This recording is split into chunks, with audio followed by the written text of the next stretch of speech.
Sultan Barakat, Professor of Public Policy at Hamad bin Khalifa University and Senior Associate Fellow at RUSI, spoke to me about how the Gulf states are reacting to the ongoing war.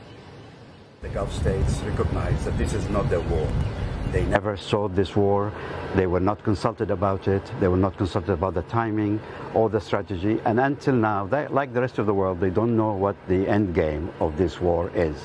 Who is it serving? Is it serving the American public? Is it serving the United States? Is it serving President Trump as in his personal capacity? Or is it serving Israel?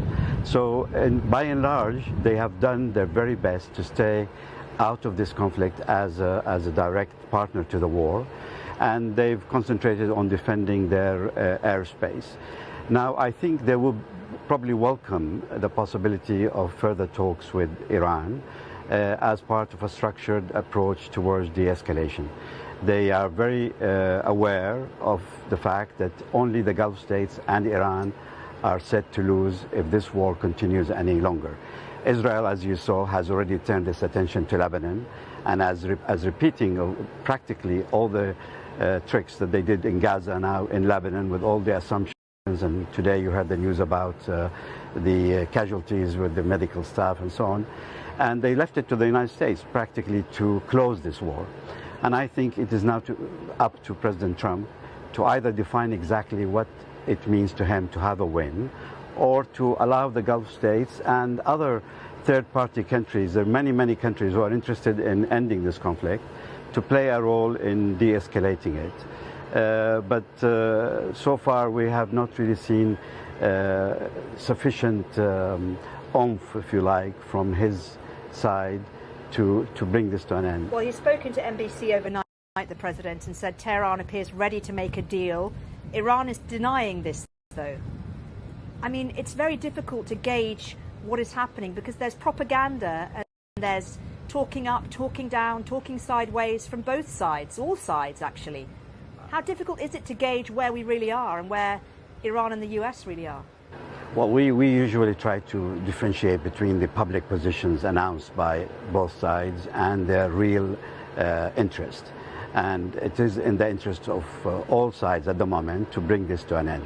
I don't think Trump can cope with higher oil prices anymore, and all the threats that he's making is going to make it even higher.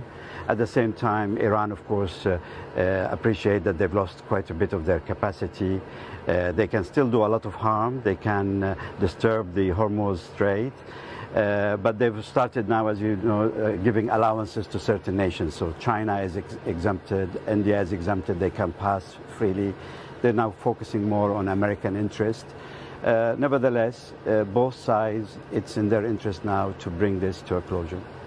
What about the Gulf states? How important is it that they stay out of this now, despite all the damage that's being done to these countries? Well, it's absolutely critical, because if they don't do this, they end up in a direct war with Iran, and the United States decides to withdraw. They're here to stay. I mean, they have 90 million Iranians across the waters. This could easily turn into a sectarian conflict with various interpretations, and will really drain the whole region for many, many decades to come. And unfortunately, the way the U.S. president seems to look at this in a materialistic way, the U.S. does not rely on oil or gas anymore from the Gulf. It's the opposite. He would like to export to Europe as much as possible. And he's now calling for those who are using the oil to come and sort it out. He will leave the region, I think, to burn itself.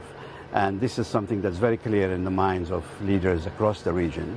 And this is why I think they've been absorbing as much as possible of these attacks, taking a defensive posture mostly.